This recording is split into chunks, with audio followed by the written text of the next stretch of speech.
videos from all over the internet that's going to make you question reality. Let's just start. Do you get richer after you get fitter? If you get your fitness in check, your wealth will get in check. The mindset, True that. skill set, focus of getting absolutely shredded and jacked translates to the same success principles of being really rich. Discipline. Delayed gratification, be willing to do hard things for long periods of time, stay with problems longer than most people are willing to stay with them. So if you can actually get results in the gym, that skill set gets you rich. Here's how you know you're not compatible. It's a simple science. I'm a relationship scientist. I match made hundreds of thousands, including celebrities and some of the most eligible. Here are the major giveaways that you're settling.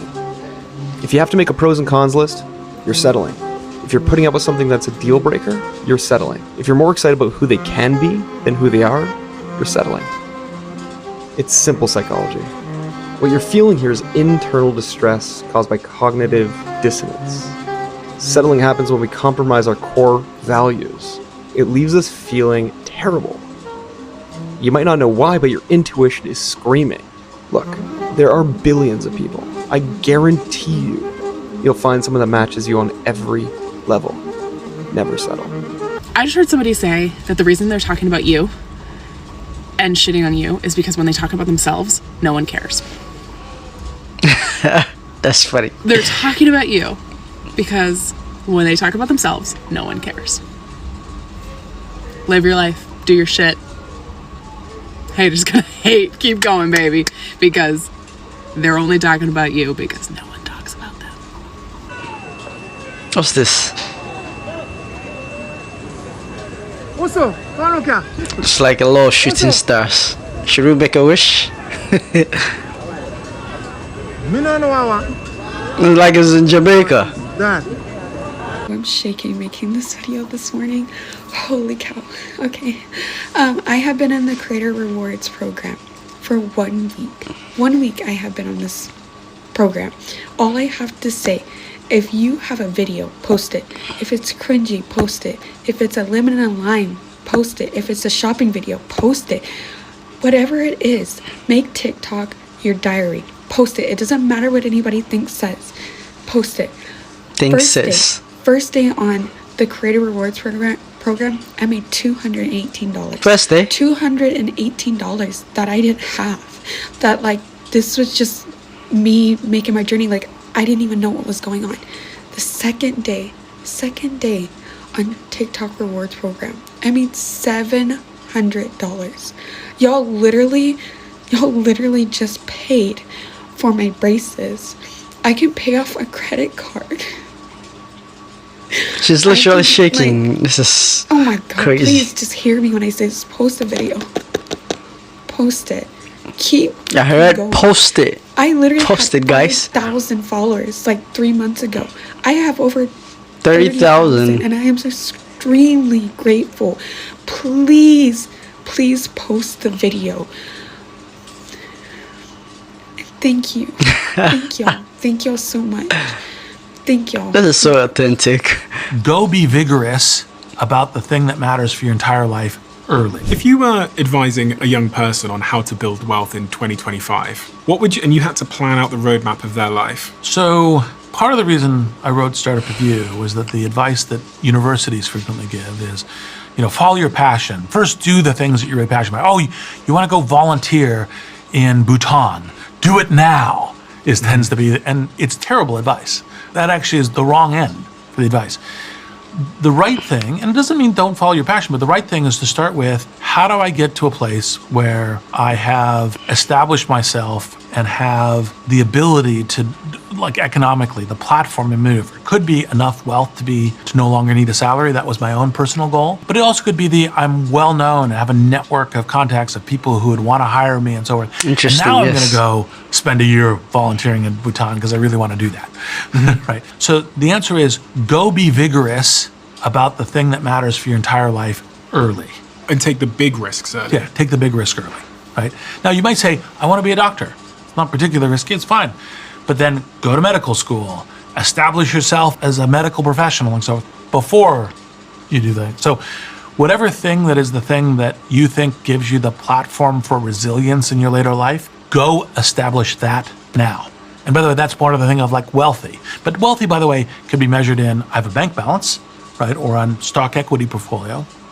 But wealthy can also be I have a great network of people who want to work with me, who want to hire me, who value my talents, right? So this whole range for things. But go establish that first. Okay, I have taken 1 year to completely stop listening to music, and I can come and confirm that frequency music is all we need to be listening to. The music industry, I will have to create segments and go deep, because I have spent 1 year not only not listening to music but understanding the power of music and the power of vibration and energy included.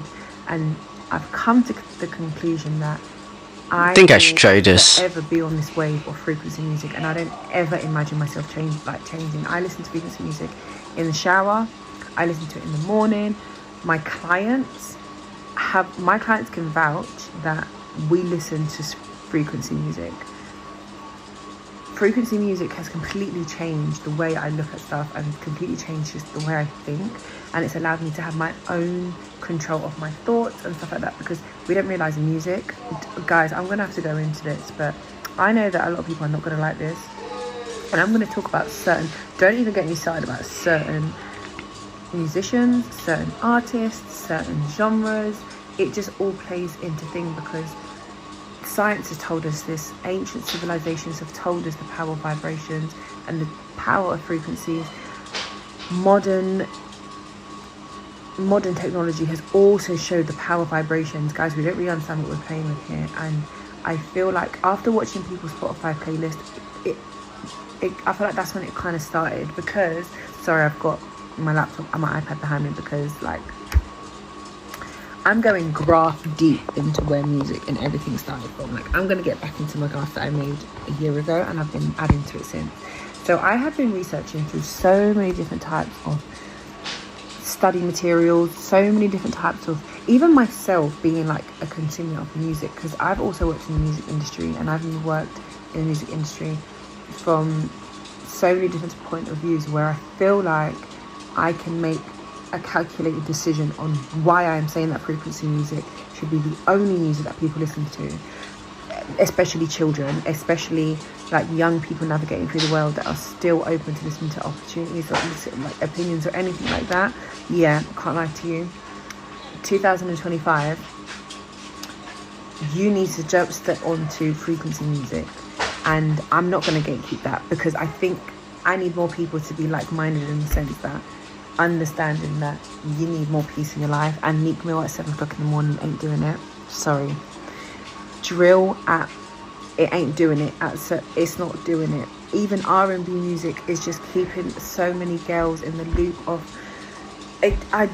Guys, I will go into this, but I'm gonna hurt a lot of people, but I'm gonna help a lot of people. True, that is hopefully. Helping a lot of people with this. So yeah, let me know if you guys Frequency music, I also recommend it. Yeah, you're hearing this here, that frequency music is the way forward, and trust me, it's gonna make your life so much more, I don't know, like, okay. The fifth wave of wealth generation is going to be, first of all, fusion power, which gives us energy from seawater, unlimited energy from seawater. Second, quantum computers, because one day Silicon Valley will become a rust belt, because silicon, the age of silicon, is slowly coming to an end. We are now witnessing the slowing down of Moore's law. And the third component of the fifth wave is BrainNet. What will replace the digital internet? The neural brain net. We already can read memories in a mind. We can extract pictures out of the living brain. In the future, you will telepathically control the world around you. And we are laying the groundwork for that today. Machine-brain interface with enormous implications for the future. I will admit, as a friend of Ye, that I thought he was completely paranoid and crazy when he kept telling me that everyone around him was an op. He would say, this person's an op, this person's an op, this person's an op. Like, you know, like as if he was accusing them all of being feds. He even at one point questioned me. Asking him questions and everything was coming down. He's like, are you an op? I'm like, what are you talking about? I don't know anybody in Hollywood. Obviously, I'm not an op. And I thought these were just, again, paranoid delusions. But now I have a very different perspective on this. I have an understanding of what Kanye went through to get out, right? To basically sell everything, give his designs, end his marriage. Because when you leave a cult, of course, it's not easy. They try to destroy you. They try to Sigmund Freud you. They try to gaslight you. They try to call you crazy, express concern, fake friends. Even put pressure on your family. Oh man, you just need some rest. You're just going crazy. Hey, you know what? I'm your friend. I've always been your friend. We don't want this to happen to you. And then when you say, no, I'm done with this, then come all of the headlines. Then come the headlines about Hailey Bieber spending all of Justin's money. Why did he sell his catalog? Is he going to go broke? Friends are concerned. They're concerned because he's unfollowing people. Oh my God, he must be having a mental breakdown. Look, guys, it is clear that Justin Bieber wants out. He probably can't even speak out. I want you to think about posting on social media. So you open up your favorite app, mine is Instagram, and let's just say that there's something that you want to be using social media for. And maybe it's because you want to launch a new business, or maybe you're a singer and you want to put out your music, or maybe you're an artist and you want to post about your artistry, or maybe, heck, you just want to put up a photo of you in a bathing suit or without a filter. So you're at this moment where you've got social media open, you go and you select a photo. As you look at the photo or the video, you're like, oh, is this, I don't know, filter. Should I put this on it? Is this too much? Too much for whom? As you're looking at the photo, who are you thinking about? You're not thinking about how you feel about the photo. You've actually, in that moment, as you stop and consider the photo, you are giving power to somebody else's opinion about the photo or video that you want to post. This is how quickly you put yourself in a prison. And then you go to write the caption and you're like, blah, blah, blah, blah, blah. Oh, delete, emoji. Is this too much? For who? I want to remind you of something. Your social media is for your self-expression. It's for your business. It's for your artistry. It's not for your sorority sisters from college. It's not for your family. It's not for the women in your mother's group. Yeah, it's for you. And you want to know how sad it is? That you literally have so many draft posts that you've saved. Those are the graveyard of your dreams and self-expression. Because you sat there, you looked at the thing you wanted to do, and then you gave power to somebody else's opinions or feelings. They're going to unfollow me. What are people going to think? And that's something you're never going to have control over. This is why you don't feel control of your life. This is why you don't feel like you're understood. It's because in this moment, you're actually censoring yourself. Do you want to know how sad this is? You don't have to live like this. Let them think a negative thought about what you're going to post. Let them unfollow you. Let them roll their eyes. Let them gossip. You can't control any of it anyway. The only thing you can control is you can control what you think of yourself. And so in that moment on social media, if you like the photo, post it.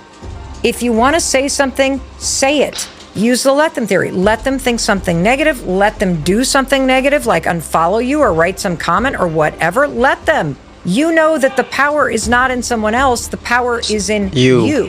And let me remind myself that what I think about myself matters more than what anybody thinks, says, or does, or feels about it. What I do or don't do is where the power is. Without being a nice guy. I've got 3 tips for you. So be polite, don't be needy. If you're needy, it means you're being nice because you want something. It comes across as desperate, comes across as clingy. Why are you being so desperate and why are you being so needy? You don't need anything. Be polite, be a gentleman, be a guy with good values and good morals, who you are. Number 2, treat her well. Don't spoil her. Having to buy a person's attention or affection, that's not the sort of girl you want to be with. You want a partner. You don't want to be a girl's daddy. Maybe you got money now, you go through a bit of a rough patch, struggling a little bit, she's going to be out of there. You want somebody who's going to stick with you through all the tough times. Okay, number 3, say what you want to say, not what you think she wants to hear. Come on, have an opinion. Don't be like a limp dick dude without an opinion. That's not going to help you, it's not going to help that person. You want to be able to challenge each other, you want to be able to grow together. So those are my 3. I hope it helps. Follow for more tips. Elegance is not just the way you look, the way you dress, or even how you eat at the table.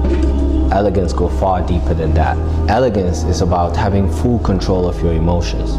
Think about yourself as a flowing river. If you throw a stone in a river, it sinks, it does not disturb the flow. You have to maintain your flow at all times. Now this is the first rule in the 101 ways to being a gentleman. A gentleman must always at all points have control of his emotions, never be caught having an outburst in public. My guy, what's good, man? You straight? You never want to greet or shake someone's hand sitting down. Standing up when someone walks over to greet you is a gesture of respect and acknowledgement of their presence. My guy, what's good, bro? How you feeling today? Alright, gentlemen, what are we having today? I'll take the firecracker roll and the... I think I also want to do the spicy tuna roll and the burger. And can you make sure it's quick, please? It is incredibly rude and ungentlemanlike to interrupt your friend or be rude to a waitress or waiter. Instead, you want to wait patiently for your date or your friend to finish their order and then order yours politely. Alright, gentlemen, what are we having today? I'll have the firecracker roll and the spicy lumaconi pasta. I'll do the tuna roll, the bake roll. Yeah, we just got back from Barbados, bro. It was great. It was beautiful. The vibes was amazing. The beach, the sand. Yo, are you listening to me? Yo, oh yeah, bro. You said, what'd you say? We were in Barbados. Yeah, y'all were in Mexico, you said? Being on your phone, not engaging or listening is disrespectful to your guest. Instead, you want to put your phone away so that you can fully enjoy the company of the guest that you're dining with and foster meaningful conversations. Yeah, so we're about to go to Houston soon, bro. Really? Yeah. Bro, you know Houston, I love it. The margaritas are dope. They also say it's like a bigger Atlanta there. It is?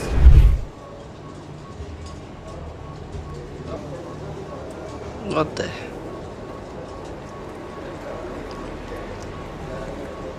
This is downright disgusting and Yes, it's disrespectful. so When disgusting. sharing food in a social setting, it's important to do so in a respectful and considerate manner to maintain good etiquette and hygiene standards.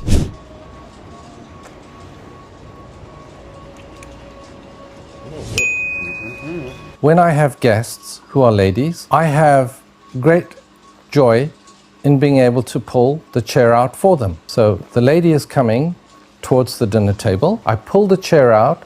She stands up. When she feels a chair on the back of her leg, she sits down. And then once she's seated, she will ever so slightly sit up and I push the chair in. And then I will ask her, are you comfortable, Weiwei? Thank you. And she is comfortable. You would be shocked how impactful little things like ordering a woman's dinner for her, ordering the drinks for her, pulling the chair out, doing all these chivalrous, gentlemanly gestures, that combined with not putting her on a pedestal and not simping for her, that will go down extremely well. 12 rules to become gentlemen. If you misunderstand number 12, you will be a simp, not a gentleman. 1. Be a man of your word. If you make a promise, keep it. Be independent and trustworthy. 2. Treat others with respect. Show respect to everyone you encounter. 3. Take care of your appearance. Practice good hygiene and dress appropriately for the occasion. 4. Show initiative. Be proactive in taking on new challenges and responsibilities. 5. Learn to handle rejection. Rejection is a part of life, and it's essential to learn to handle it with grace and resilience. 6. Be a good listener. Listen actively and attentively when others speak, and try to understand their perspective. 7. Take responsibility for your actions.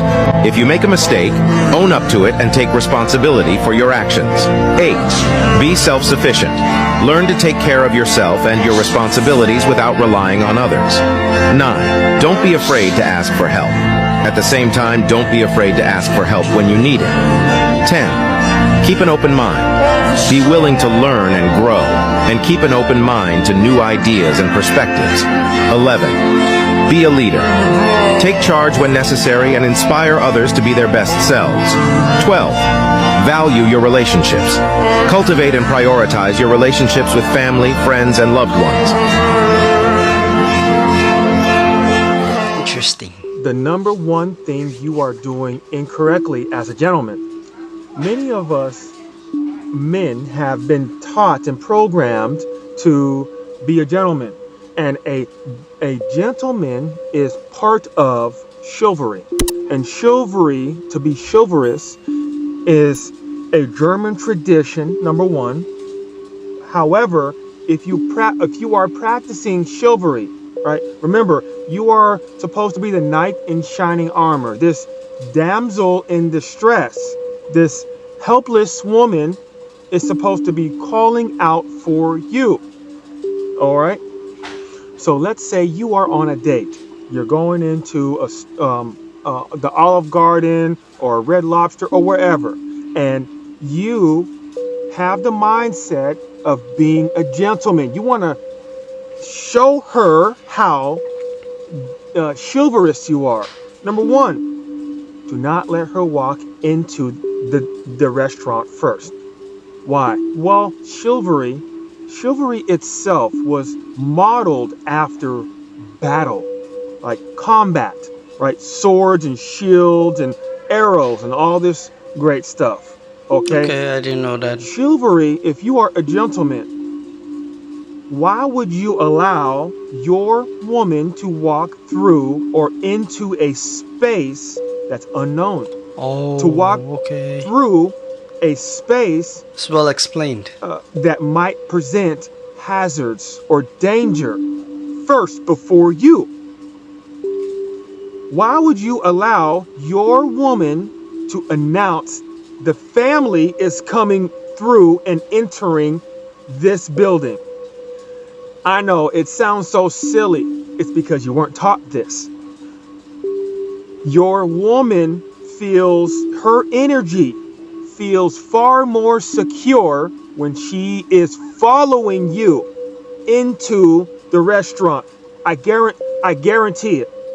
You open the door, hold open the door behind you, and then allow her, and if you have kids, to follow. Okay? You are supposed to be the one that announces your name, your family that comes through, and also you are supposed to be the one that fights off any adverse energy or evildoers that might damage your family. Well, if you didn't know, now you know. Fellas, restaurant etiquette, part 1. First and foremost, always open the door for your date. Second, make sure she walks ahead of you. Third, wait until she's seated before you do too. And last but not least, make sure your phone and other belongings are off the table and enjoy your This date. is confusing. When you're Previously, not we wasting say your something sexual like that, energy now all the saying- time, it begins to be Okay, used for everybody spiritual and- ascension. So when a Kundalini awakening happens, that energy literally starts to be borrowed by your cerebrospinal fluid, and your cerebrospinal fluid starts to bring them up the spine towards the brain. And then this is where Amrita comes in, where after enough time in the brain, you'll start to experience a fluid dripping down the back of your throat. So it's literally this energy that Kundalini starts moving upwards that is upgrading your nervous system to a higher frequency level, to a 4th density level. And that's why people who go through a Kundalini awakening, psychic powers start to awaken usually. The heart chakra powers of empathy and really potent intuition, that just starts happening for people. The only reason that you're able to have those psychic abilities is because your nervous system has been upgraded. So that's really what Kundalini is. It's a neurobiological transformation that takes place in response to putting a demand spiritually. I'm going to tell you how to come across as more of a confident person in social situations. This is coming from someone who experiences social anxiety, but nobody would ever know it. And most people would probably be shocked to hear that. When you walk into a room, be the first person to introduce yourself to everybody in that room. Common misconception is that to appear more confident is to act cold or to not acknowledge people in the room, but that's actually not going to help you in any way, shape, or form, and I don't recommend it. You don't even need to further the conversation. You can move on and talk to somebody else, but make yourself known and put your presence into the room. Never deflect a compliment that somebody gives you. You say thank you and you move on, but you do not say, no, I'm not, or no, like that just shows insecurity. That's not you being humble. That's just you reflecting that you don't believe what they're saying. One example of not making it awkward, you can be like, thank you, I really appreciate that. Or you can say, thank you, that was really sweet. Anything like that. If you feel someone looking at you, never look away and be afraid to make eye contact. If somebody's looking at you, immediately look at them and smile. Don't look at them and give them a dirty look because that's just ugly and insecure, but look at them and give them a smile. That is immediately confidence. I'm a big observer, and what I have found observing other people's conversations is that the best conversations and the way for you to actually get to know somebody is to ask interesting questions. If you don't know who to talk to or what to say, literally walk up to somebody and say one of those random icebreaker questions that you could Google on the internet. It seems like it would be cringy, but if somebody were to do that to me, I personally would love it. I would love to tell you what character in a movie I think I am. Do not be expressionless. It is one of the biggest mistakes you can make is to put on a stoic expression because you do not know how to react or respond in that social situation. If all else fails, default to a smile. They did a scientific experiment where they showed people pictures of a fake smile and a genuine smile, and when they looked at the fake smile, their brainwaves didn't change at all, but when they looked at the genuine smile, they actually got happier. Pay attention to the distance between your ear and your shoulder. You never want to be sitting there and you're kind of like this or like crouched over, because that is showing your anxiety or insecurity. Pay attention to it and try to maintain a confident pose. All right, that is all I'm going to talk about for now. People were really wanting me to do a part 2 on the confidence stuff, so... What do you guys think about this too? There's almost nothing that brings me closer to God than money. And before you judge me, let me explain to you what I mean by that. Real. I'm the sole breadwinner of No my one will family, judge you, which man. means that I have a lot of people that rely on me. That's not even including my charitable obligations. And as much as we're in control of money, we're absolutely he's a rabbi. not in control of our money. A person could be doing everything right. You could be following every best business practice. You could be hustling your face off. You could be working yourself to the bone. And yet, if God wants to withhold your money, it's not coming to you. And the opposite is also true. A person could be a fool. He could be a simple person. And he goes out and he tries, and God blesses him beyond what he even thought he was capable of, because God ultimately is in control of our money and he wants to keep it that way. So when I say that nothing brings me closer to God than money, what I mean is I've had times in my life where I've been struggling financially. And those were some of the closest moments that I had with my Creator. Why? Because it forced me to realize that my money doesn't come from the economy. My money doesn't come from my clients. My money doesn't come from my business or my bosses, whatever it is. My money comes from God. And I believe that in those moments, he's trying to force us to realize that, hey, don't believe what you see in the world. I'm the one that's running the show. Don't get disillusioned by the fact that you think that you're being sustained by all these other forces outside of me. I'm really the one that is sustaining you. He wants us to cut through the veil and realize that everything comes from him.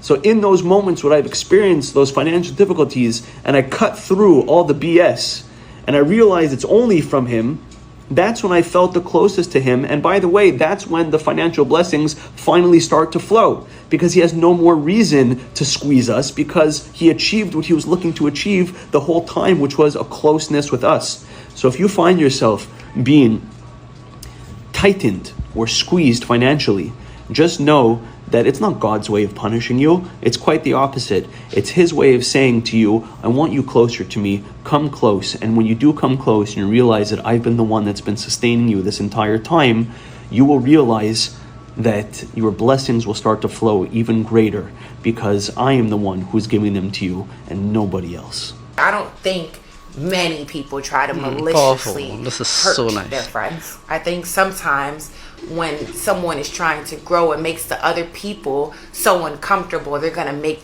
you feel uncomfortable about you trying to do something better for yourself. Now you're strong. What I did is I played with your energy field. Your energy field, your aura out here. Raise your arm. You test strong. I'm playing with your energy field. I've just shattered your energy field and you can't hold your strength. I realign your energy field and you're strong. You with me? Yes, sir. Okay. Now I came up in front to align your energies. But if I come up and back, you're weak. If I go down and back, you're strong. So it's telling you the energy is going around your body, not just up and down. You follow what I have? Yeah. So you know martial arts? Yes, sir. Doing all this stuff, they're not saying, hi, Stevie, have you had a good day? They're trying to mess with your energy fields, and the other guy, understanding this too, is trying to keep it in alignment, because the one that can toy with your energy fields the most wins. I just shattered his energy fields. What I did with my psychic energies. I went tip, tip, tip, just with my eyes.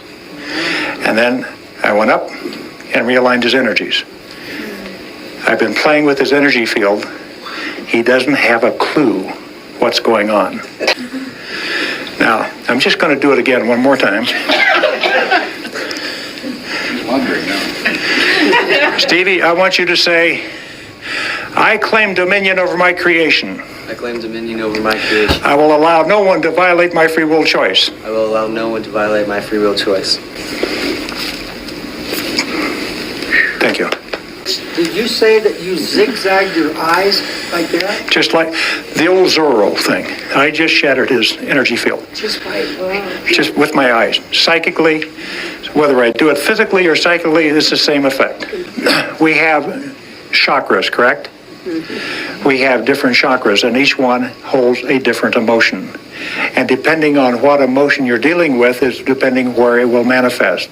Suppressed anger is in the liver, so it's going to be in this chakra here, okay? If you're dealing with fear issues, it's going to be in your intestinal tract.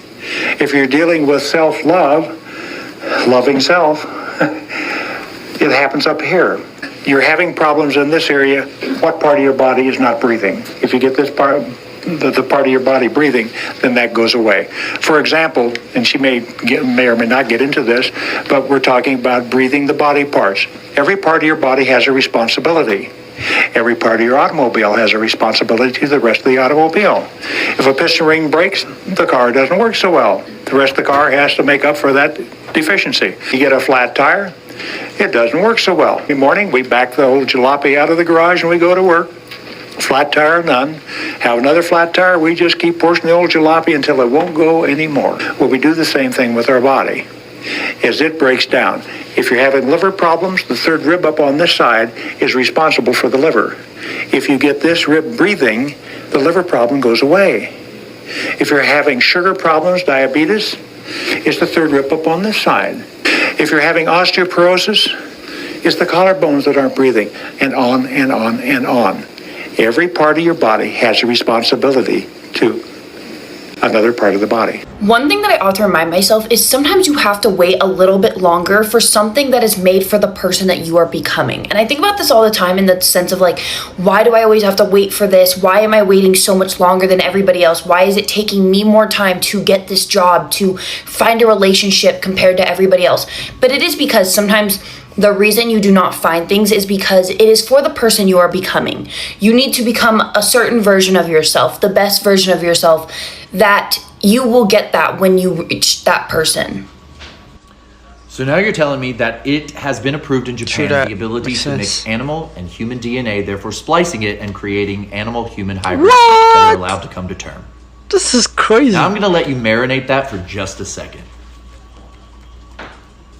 Are you good? Are we ready to cook this chicken? This is crazy. Now, the reason behind it is it is supposed to potentially help with human organ donors and transplants. Therefore, if you needed a heart, a liver, a lung, a kidney, you would have access to that quicker, because if you know anything about that, it is a very lengthy process and a very challenging one for those who need organs. But there are some huge red flags and a lot of skepticism attached to it, because they're not entirely sure what the human cells will potentially do to the animal brain. And then there's also the whole thing of religion. I swear every day I wake up, I'm like, what sci-fi movie did I just get a starring role on? What timeline did we just jump on? What universe are we currently residing in?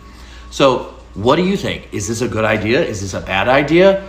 Let me know. Put it in the comments. This is and crazy. obviously this is for information, education, and entertainment purposes only, but we need to talk about this. Collectively, a common theme that I've been seeing is those who are actually wise enough, who've been through enough, and who literally just want to maintain what it is that they're actually attracting, are just letting weird people be weird and just moving around. Like, no crashing out, no addressing weird behavior, just letting them be weird in their weird little world so that way they can go attract more weird people, and then collectively they can be together. Because what you don't realize is that, like, energy is an exchange. By you even feeling like you're checking a situation is an exchange of negative energy, is an exchange of a person you're not being authentic to who it is that you are. You are naturally meant to rise above. But here it is, you're meeting them at the bottom. A quote that I would never forget that someone told me in 2024 is that some people will bring you down to their level and then beat you with experience because that's what they're used to. And here it is, you're not used to being at that level. So don't let nobody take you out of character. Let them just be.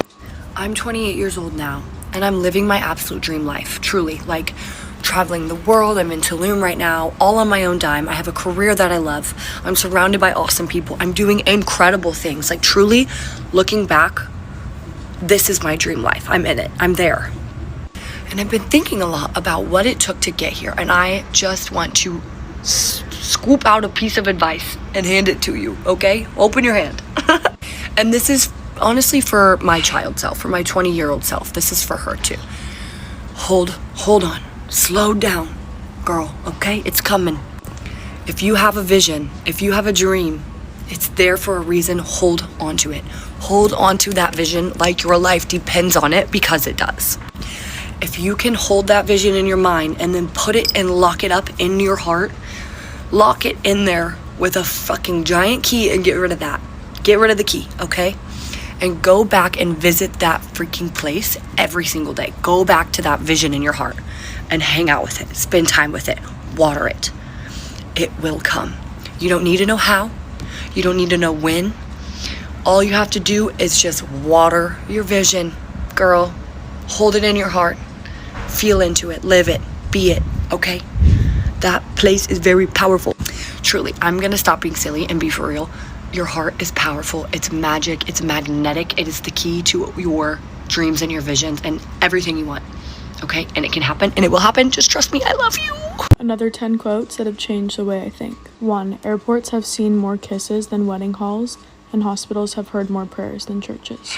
2. When you're good at something, you'll tell everyone. True. When you're great at something, everyone will tell you. 3. If you have letters to write, you have reasons to stay. 4. If you continue to carry the same bricks, you will continue to build the same house. 5. If the world was blind, how many people would you impress? 6. Vision without execution is just hallucination. 7. People can only understand you as deeply as they understand themselves. 8. You are not old until regret takes place of your dreams. 9. If you do not bandage the wound, it will bleed on to others. And 10. Forgiveness does not change the past, it just gives you back your future. And that's it. True. Forgiveness doesn't give you the past. Yeah, but just gives you the future. Changes the past, but then just gives you the future. I think I made a little bit of mistake there. And these videos were so great. It was so amazing. Some were crazy as well, like, you know, breeding animal and human together in Japan. This is so crazy, right? And a whole lot of, you know, inspiring, like aligning the energy field was also very, very intriguing for me to watch. And we've come to the end of the video. Don't forget to like, comment and subscribe, and also share with your friends, and also click on the notification bell icon so that any video that I post, you will be the first to get it. Adios amigos, and I'll catch you guys in my next video. Bye.